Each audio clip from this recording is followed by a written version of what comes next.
Hey guys, Professor Bill, Comic Book University, and it's time for that bulk comic review that I'm going to be trying to do. And I'm actually going to be doing all of the comics. So if there's anything that you didn't check out because you just simply weren't really interested in checking it out, I understand. I'm going to do a really quick covering of it here. I'm going to do all my books. This is not going to be like my leftover books like I did last week. My permanent thing that I'm going to try and do is I'm going to talk about all the comic books that I read. This will not be the five things. I will not go into extensive detail, just, a little bit of a conversation, and so on and so forth. So first off, we got to talk about, and I'm going to try and do in the order that I reviewed them, not necessarily the orders that I put them up, but we'll see. Anyway, so yeah, we got House of X, issue number 5 of 6. There should only be 3 more of these. We got Powers of X, number 10, and then another Power of X 6, and then House of X 6, and then we go into the broken up issues where Hickman starts off for the first couple issues and then all that good stuff. This one, gorgeous cover. I believe that Sinister is going to be on the cover of Powers of 10, issue number 5, coming out this Wednesday. So this was a really good one. Of course. I mean, like, this was for me, I thought this right here was going to be like the best scene in the entire book. And it's like, nah, it's the first page is not even going to be close to it. Like, it's just going to keep on going on. And the explanations that came out in here were fantastic. This actually felt like one of the Powers of 10 books because there was so much explanation here, but this is the modern day stuff, not the the what do you call it, the future or the far future stuff. It's the right now stuff. So they've got House of X is usually the right now stuff, and the Powers of 10 books are usually the 10 years in the future, 100 years in the future, 1,000 years in the future, which is an interesting take on things. But this was a gorgeous book. I've got a full spoilers review where I pretty much talk about everything in that book.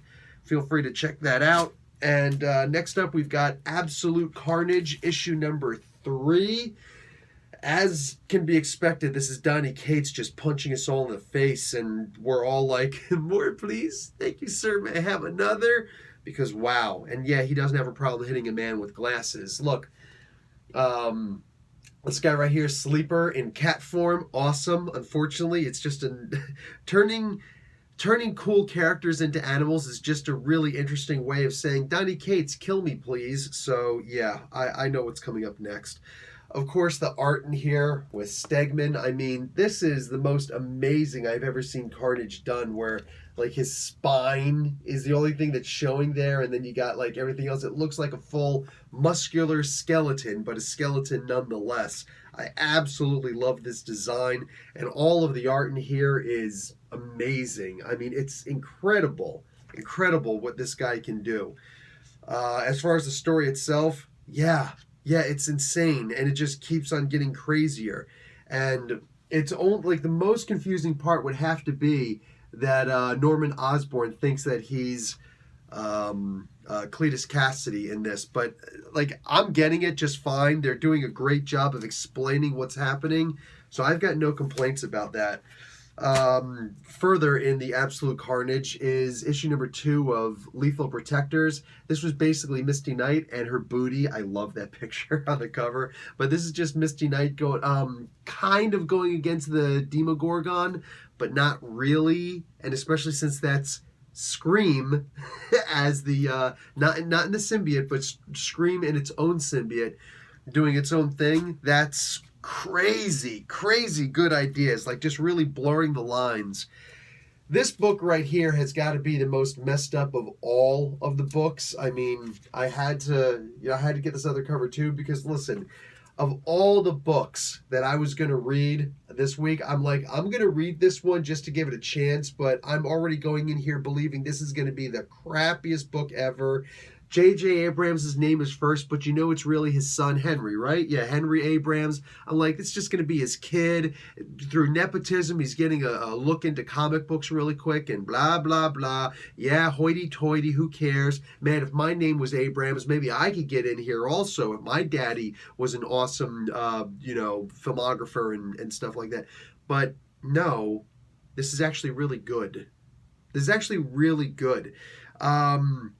Look, there are definitely some tropes that are followed in here, but again, I'm pretty sure this is the first comic book that Henry is doing, and I don't know what J.J. Abrams actually did in this. I'm sure he, gave some advice and whatnot, but me being sure is not a factual statement. I'm simply saying that reading this comic book, assuming that that this is his first comic book that he's doing, I gotta say, man, this is something else. And like, let's just be realistic. If you ever read like the Dungeons and Dragons graphic, not graphic novels, the novels that have come out, Bob Salvatore, R.A. Salvatore, he created Dritz and Wolfgar and Brunner and Cadibri. He created this incredible world inside of the Forgotten Realms, which in and of itself was created by Ed Greenwood. But when his son came along, I was just kind of like, oh, you know what? I'll give it a shot. Why not? Because it's just this world and it doesn't affect my gameplay. I had to recognize that as a comic book, not a purist, okay? I think comic skaters fall more into the purist mentality where it's very conservative. They can't change their minds. And I'm trying to talk about the good ones, the ones who are just like, no, I want to do such and such. I'm not a gatekeeper. And, I'm not one of those, the scumbags who have diarrhea of the mouth like freaking Zack and Yellow Flash and goofballs like that. No, the actual guys who, you get angry like I get angry, you get happy like I get happy, but you are more of the conservative purists when it comes to comic books. There's nothing wrong with that. That I've got no problem with. It's just you're very hard and few and far between to find out there. That being said, your name has been hijacked. Consider getting a new name. What do you call it? I had to sit there and recognize that I was falling into that purism trope here, where it's okay for Bob Salvatore to have his son come along and, pure nepotism to write that story, which was pretty good. Why was it so wrong for me to accept this? So I read it. I accepted the things that were tropey in it. I'm totally okay with this. This was, especially for a first book, this blew me away. This was surprisingly good. Everybody in my comic book store was, like, wow, blown away by it. That's a good thing. That's a damn good thing. Let's talk about Black Panther and the Agents of Wakanda. I've talked about this before.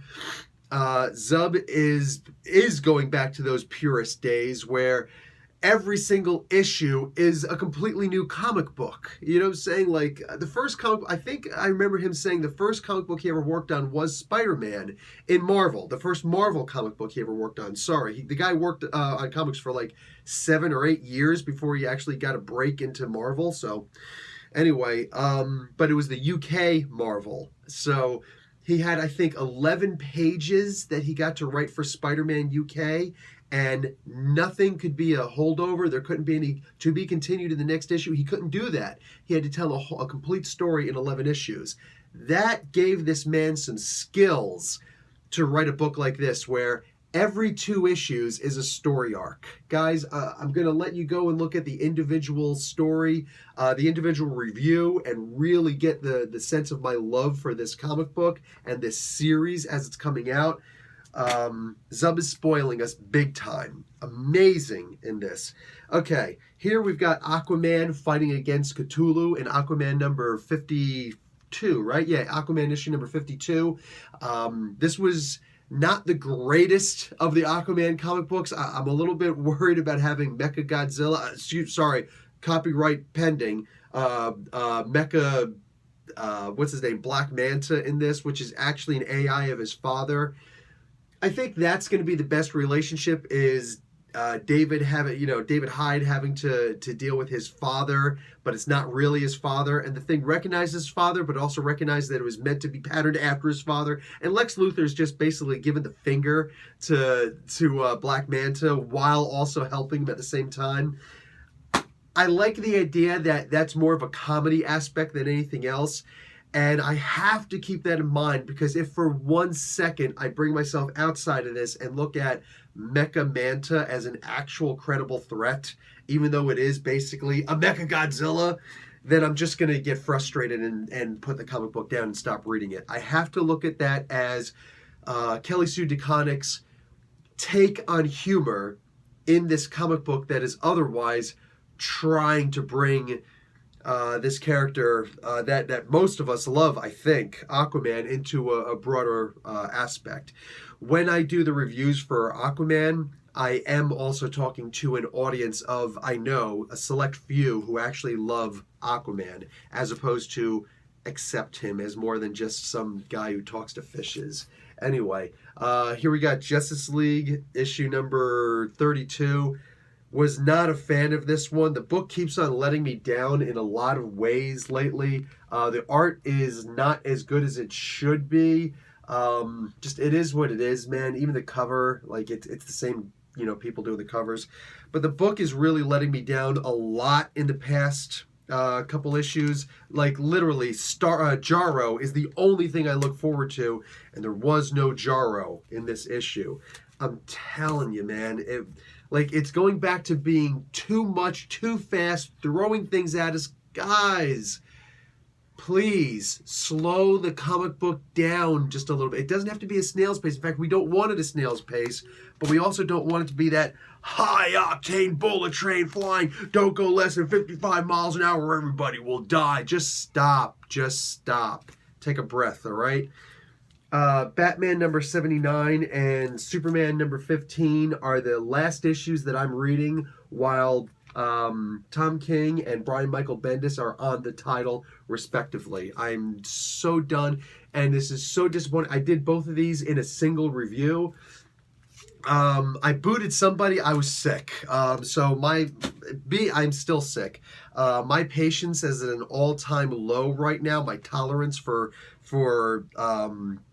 non-constructive criticism is really annoying. So the guy went and he insinuated that I insulted people who like the book, which I've multiple times said I'm not doing that. If you like the book, that's cool, but the book is simply not for me. I don't like it, and I gave my reasons why. If a snowflake can't take that, stop watching my reviews, all right? Just stop. Do yourself a favor. But if you have the audacity to go online and actually leave a comment where you misrepresent what I said because you decided to turn my review off and didn't listen to me acknowledging the things that you said and speaking in contrary to the things you said, I will just boot you off my channel because I don't need your stupid negativity, man. I'm just not in for it. And just because I insult a comic book does not mean that I give permission for someone to insult the writers or the artists on my channel. It's one thing for me to say that the art is not great on here. It's another person to say that such and such artist is trash. It's one thing for me to say I can't stand the way that this person writes comics. I wish they would just get off of comic books. It's another thing for somebody to get on there and say, yeah, this writer is absolute garbage. No, you're trash. You're garbage. Grow up.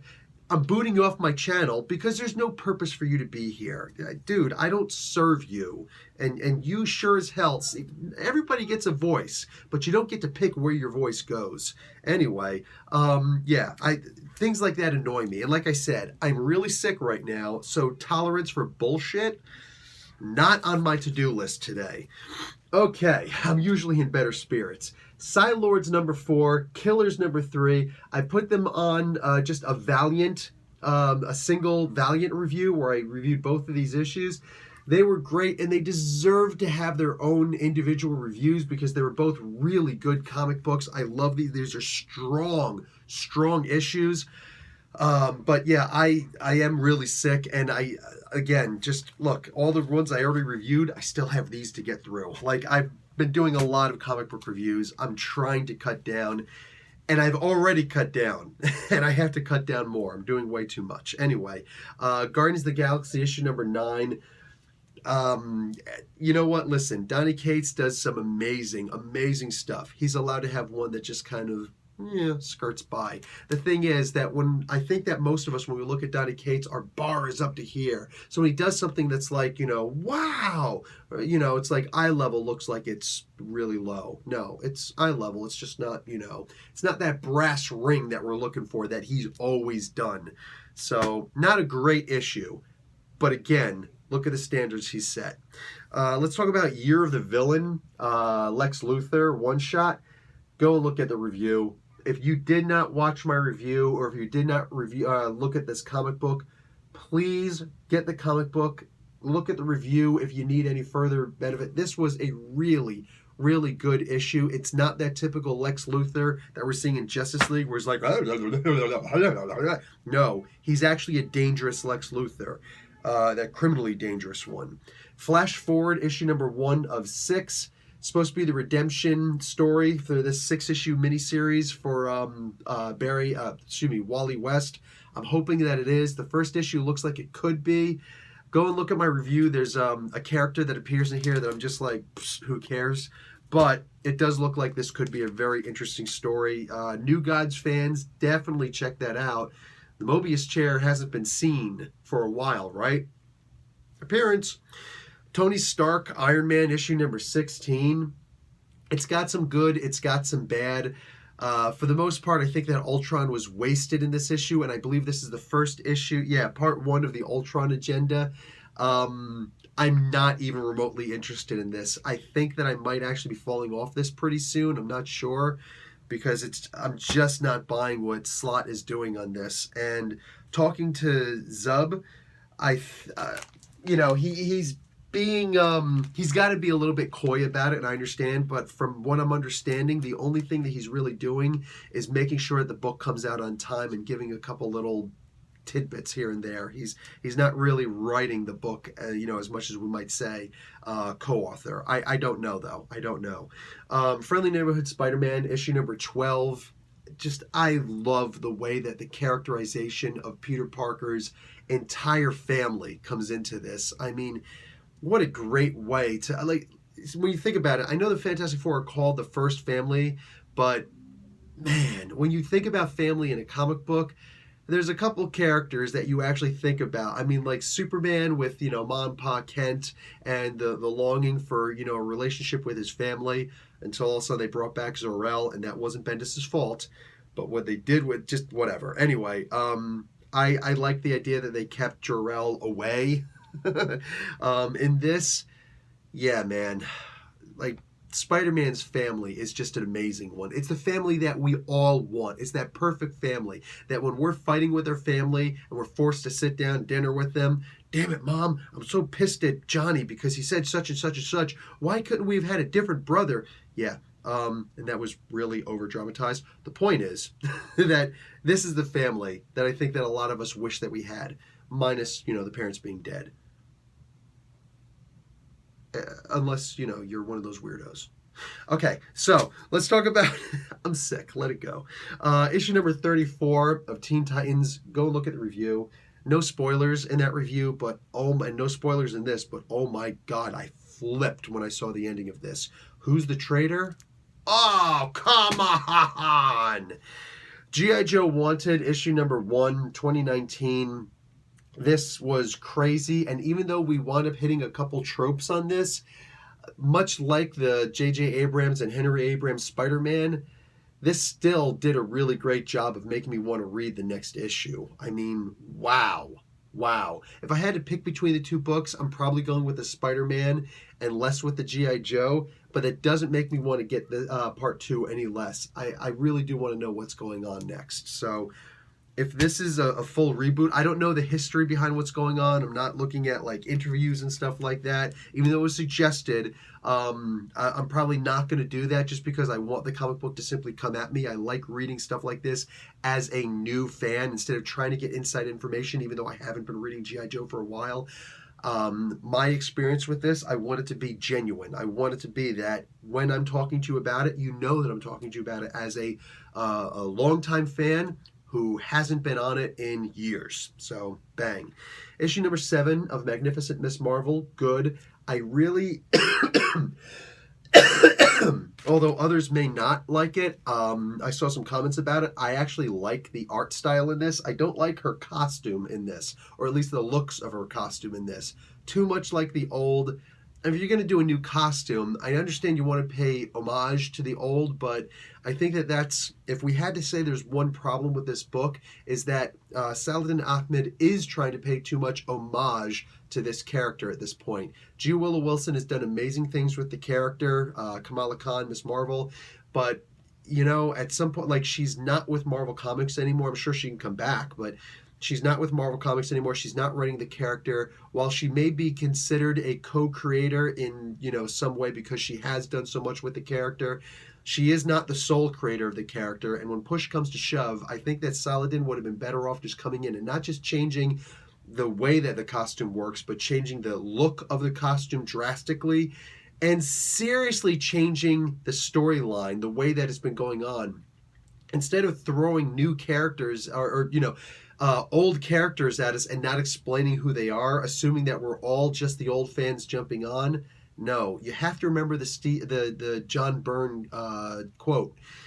Every comic book that you create is somebody's first comic book. Issue 1 was essentially the first time I've jumped on Miss Marvel in like 2 years. So I really would have appreciated it if it felt like and continued feeling like a new comic book for me. Unfortunately, it's not the case.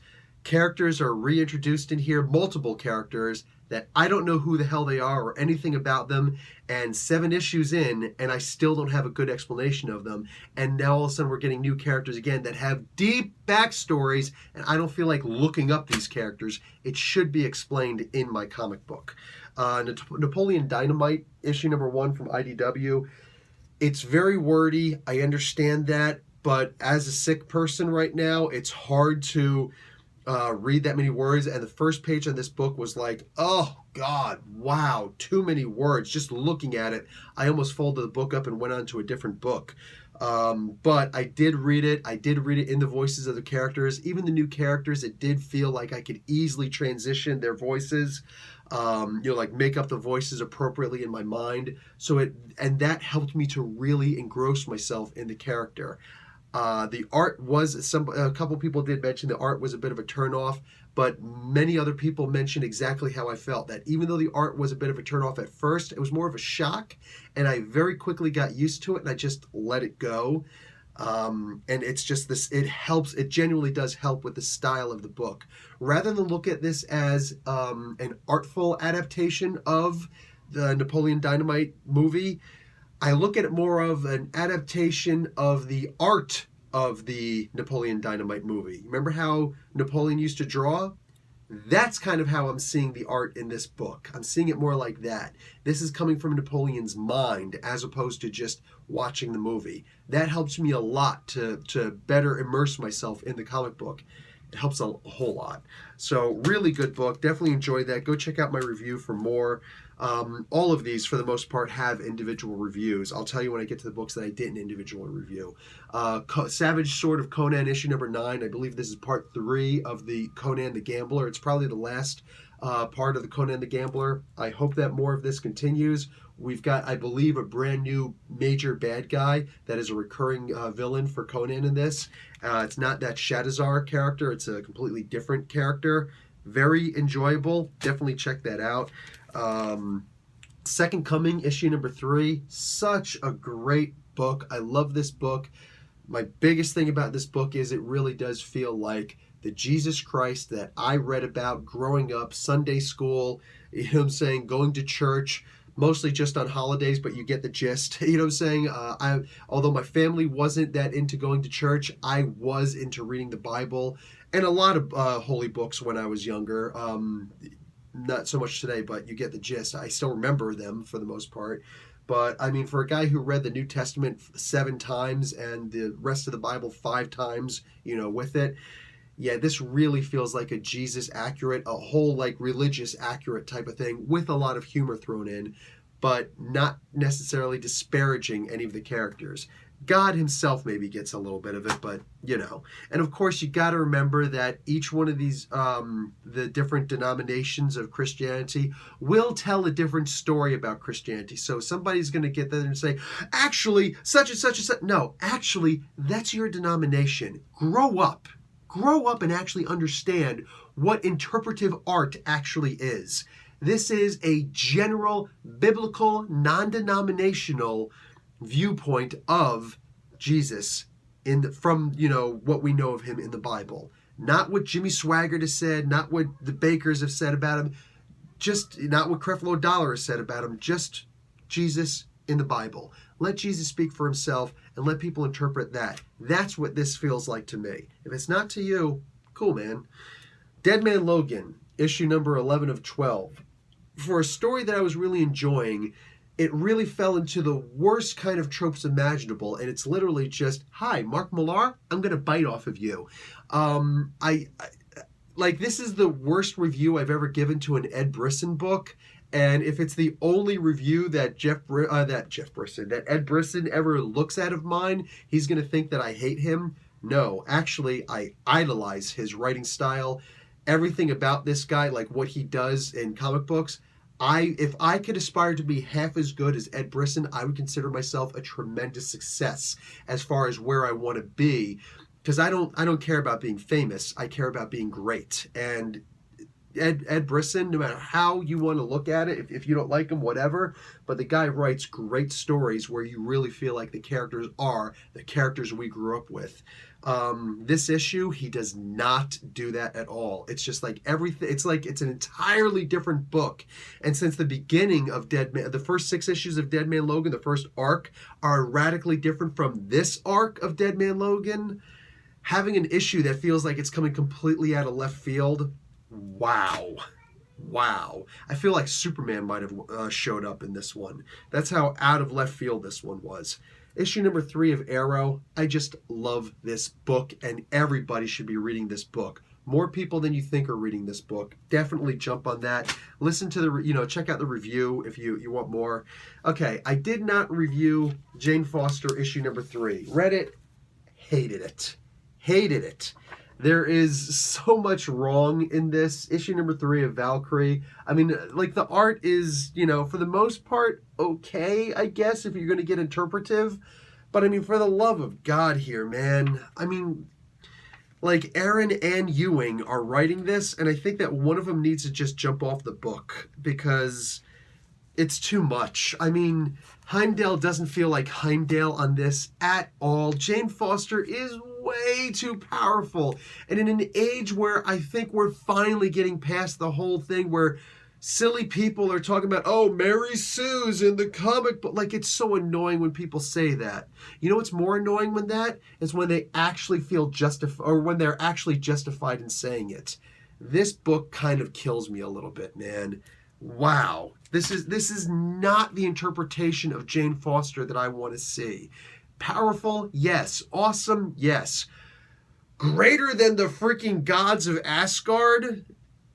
Without Mjolnir? No. No, that's not what I want to see. It just doesn't work for me. Nightwing issue number 64. Congratulations to James Tynion IV for being put on Batman. So we now know for a fact that he's acknowledged, everybody's acknowledged it. After Tom King is finally off of Batman, James Tynion IV will be on it. I am positive it's going to be an amazing book because James Tynion IV is an amazing writer. It's also been announced that actual Nightwing will appear in his stories. Does that mean that Nightwing series is going to go back to Dick Grayson instead of Rick Grayson? I kind of hope so, because even though Jurgens is on this, there's a good book, and honestly, the Talon is amazing in this issue. Genuinely, like, when you're reading a book and it's like the villain is just like, oh wow, what are they going to do with the Talon this time? Who cares? No, this was actually really good. He kicked some serious ass in this. I liked that. But the rest of the like, when Rick is sitting there, I got it, Bay needs me. Like, oh God, no, just stop this, please. It hurts. I'm already sick. Boom Studios, issue number 2 of Once and Future. This was a really, really good book. It definitely deserves its own review, and I actually kind of a little bit apologized, like I'm under no obligation, but I kind of a little bit apologized for not doing a full review of this book. I will say, though, that this was just as good as the previous issue. Grams, Gran, whatever you're going to call her, the little grandma, she has the gun pointed at her her grandson for a ridiculously long time through most of this freaking comic book, and it's hysterical because she finally finds something that she is actually afraid of, and it turns out that it's King Arthur, returned from the dead, and he's not just racist, he's more than that, all right? There's a bunch of people who come to serve him, and he tastes their blood and realizes that they're not British. They're Anglo-Saxon. And didn't he fight against the Saxons? So, listen, man, like, this book is so ridiculously accurate to the T, and then bringing in a whole bunch of ridiculously crazy fantasy into it. I love this. He is forming his new army right now. These are the people who made the book. He is forming his new army right now, his new Knights of the Round Table, and he's got an advisor right now, and we're learning a little bit about who she is. We're also hopefully going to start learning more about Grandma in the next issue. That's going to be crucial. But Once in Future, issue number 3, man, could I possibly recommend it enough? The other book that definitely deserves its own review is issue number 1 of 12, maxi series, DC Comics, Inferior 5. I saw the cover to this, I'm just like, ooh, that looks cool. But then I see the name, I'm just like, what? And I'm like, Peacemaker, who the heck is this guy? Maybe I've read him before. I doubt it, but whatever. Yeah, dude, this book was insanely good. This was so insanely good. I could not believe it. Actually, no, wait. It was so good that I did actually put up an individual review on it. So there is no need to break this puppy open. All I'm going to say, here's what I'm going to do for you. I'm going to open this up a little bit. Oop, not going to show you the last page. I'm going to show you a little bit about what's going on in here. Definitely, if you didn't get this comic book, like I wasn't planning on getting this comic book, of all the comic books that I did an individual review for, that many I didn't think about doing an individual review for, I still make thumbnails for a whole bunch in the beginning of the week, right? Just to make it easier for me. So if I say, okay, I will do an individual review for this, then boom, there you go. Even though I got this comic book, I did not make a thumbnail for this book. I did not get the preview pages. I didn't get anything for this book because I looked at the title. I'm just like, I don't think I'm going to like this. And man, forget about judging a book by its cover, judging a book by its title. What a mistake, especially in the case of a book like this. This is a horror story. This is DC Comics doing a horror story. I feel like this should be Black Label. Like, this is what Black Label should propagate. This was really good. I don't know what the other issues are going to bring us. They could all suck for all I know, but this issue was really good and really makes me want to see the next issue.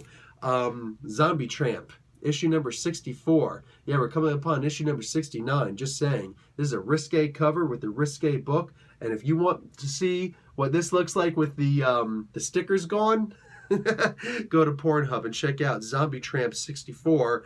Look up Comic Book University on Pornhub. Look up Professor Bill on Pornhub. Whatever, you will eventually find me. Yeah, I'm not joking. I'll even put a link below just to make it easier. Remind me if I forget. Now let's talk about some of the other good stuff out there. This guy here, look.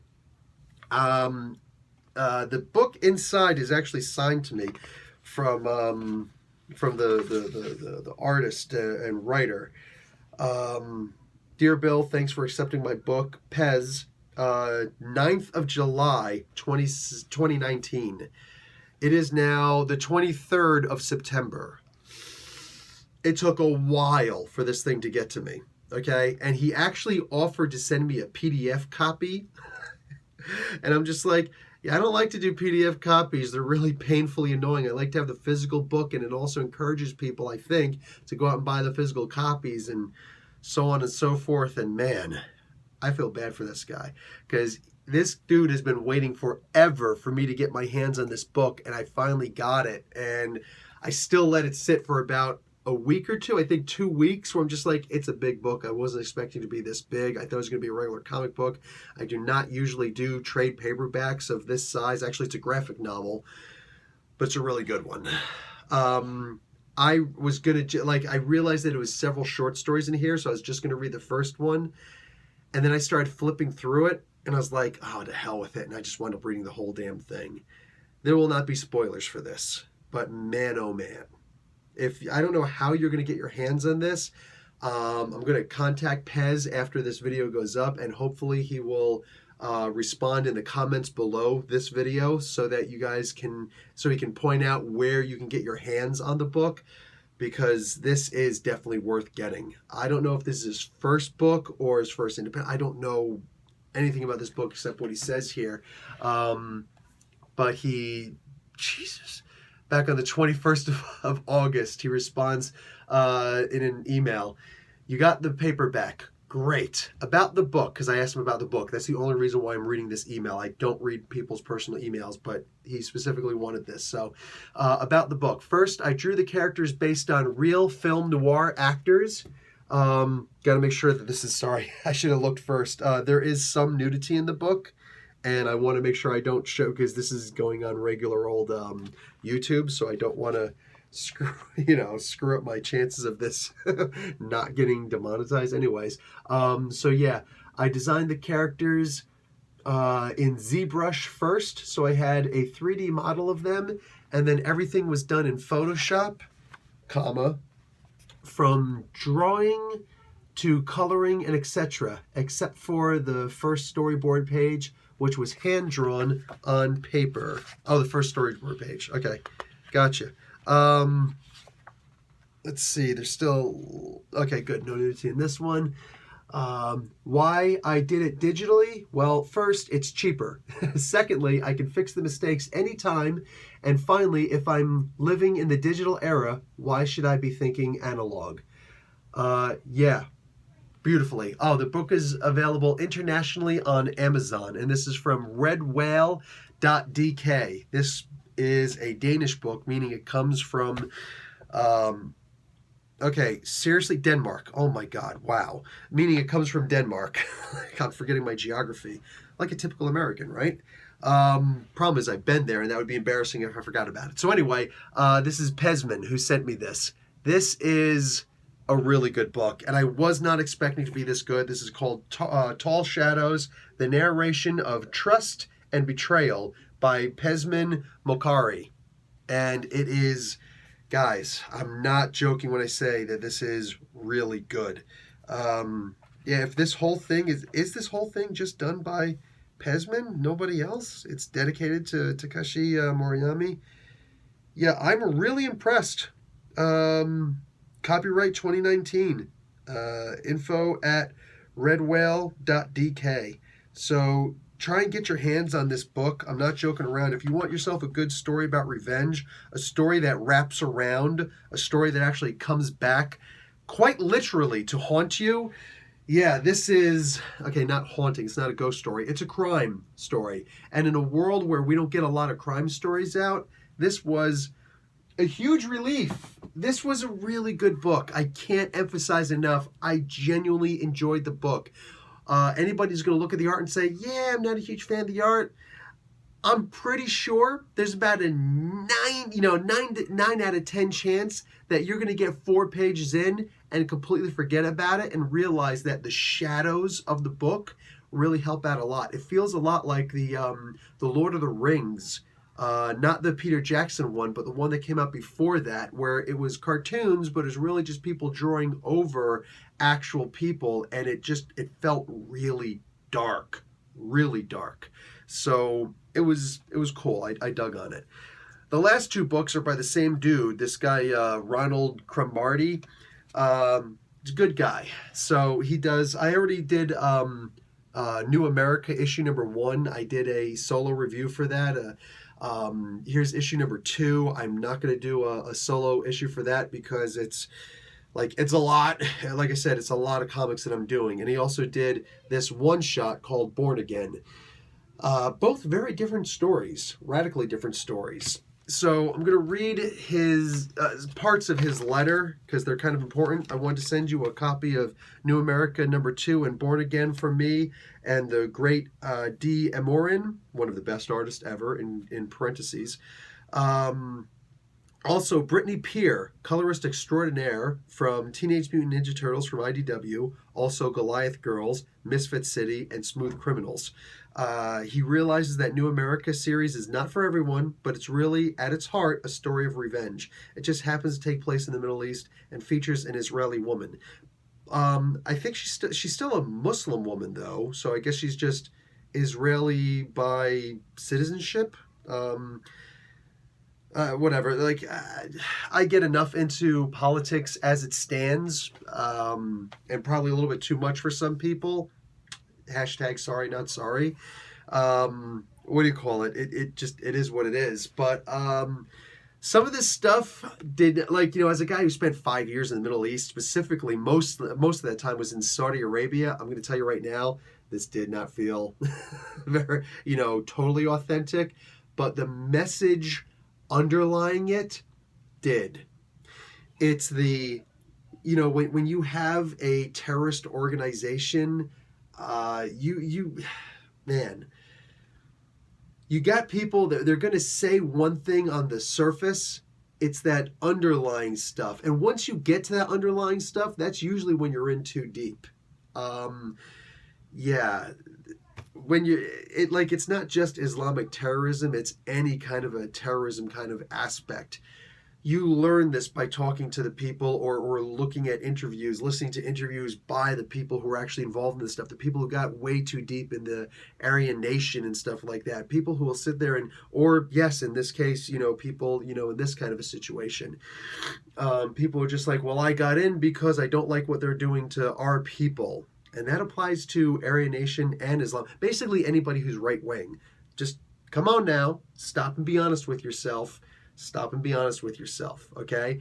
Antifa is like, that one-off thing where people are like, but Antifa! That's literally the only thing you guys can point to. Because at this point, even even trying to talk about freaking, who even talks about them anymore? What the hell are they called?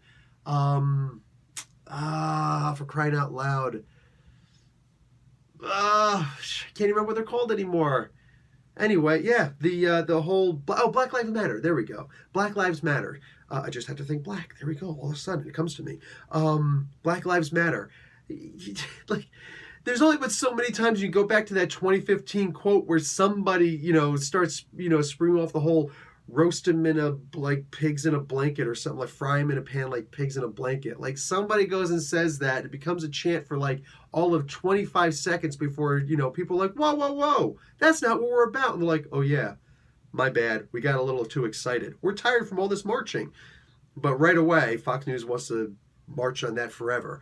Or somebody takes advantage of the idea that there's going to be police at a location and goes and fires on and actually murders some police officers. And it's like, so right away that gets blamed on Black Lives Matter. Yeah, sure, because you really went into research about that. Anyway, there's people who are going to hate on, and that's the thing about it. When you're right wing and you're really into hate, those two things are separate. But when you combine those two, I see the patterns all the time. All the time. When you combine right wing and hatred together, what you wind up getting is people who hate a lot. And they're very stringent on what they believe in. And you can't change their minds with a crowbar and a pair of vice grips. So, and the problem is that that right-wing ideology is different in which part of America you're in or which part of the world you're in. And none of them will ever team up with each other because they hate each other. That's why you won't get Al-Qaeda really working with Taliban, really working with ISIS, really working with... look, when you think of ISIS, it's these two split, and then some of them went over and did the third one. And it's like all these different Nusra Front and all these different groups and whatnot, they hate each other as much as they hate us, as much as they hate them and you. And yeah, it's all just about hate.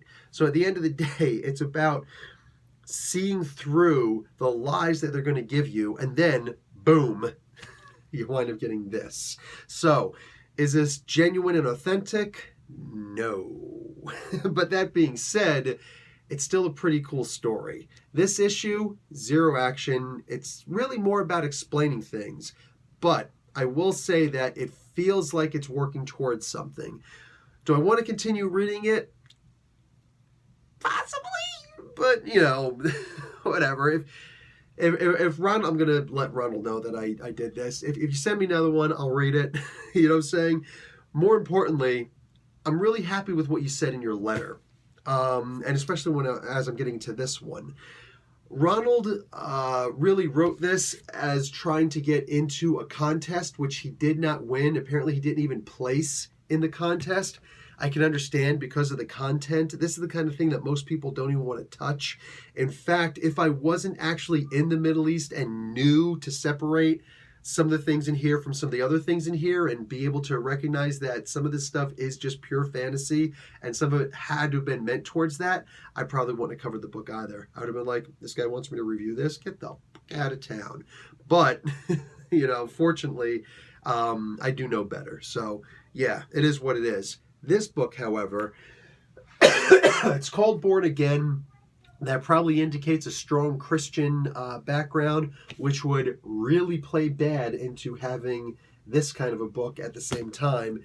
You edgy, man. You edgy. But it doesn't seem to promote any particular faith in it, which is a good thing. It's just the title. But I will say this. By the time I got to the end of this book, I teared up a little bit, all right? There was no actual tear fall. That didn't happen. Also, I'm a wuss, okay? Emotionally, I'm a big pussycat, all right? I cry when Captain America died. I'm just like, no! Like, I'm a big baby, all right? But that being said, if you can do that in a comic book and you can make that happen with other people, that's pretty good. So it's a one-shot, but this character is going to return somehow. That's what it says in the back of the book. Anyway, this was a really good story. This was a really good story. And although there were plenty of problems in it, what was it? There was something that was said in here, like it was kind of like saying dark and stormy night 3 times within 3 successive panels. It wasn't dark and stormy night, but it was something along that lines. Although I am seeing little problems like that, it's about conveying what you're trying to convey. And sometimes the grammar was a little bit too stringent. It's cool, man. It's cool. Remember, this is this dude first starting off in comic books. So here's my proposal. If you guys are interested in following a guy who just started off in comic books, this is a really great chance to do that. I'm hoping Ronald is going to mention where we can find him and his books below in this video so that we can do exactly that. Yeah, this was a really good, like the Born Again story was actually really, really good. You got a good thing going. If you guys want to start following this guy from the ground up, I do believe that if he sticks with comic books, he is going to be one of those guys that people like me, people who are, reviewing this and saying, really, will be able to sit back and say, I've been following this guy since he first started off. He had this one, practically racist comic book that came out. I'm calling it what it is, man. I'm calling it what it is. Anyway,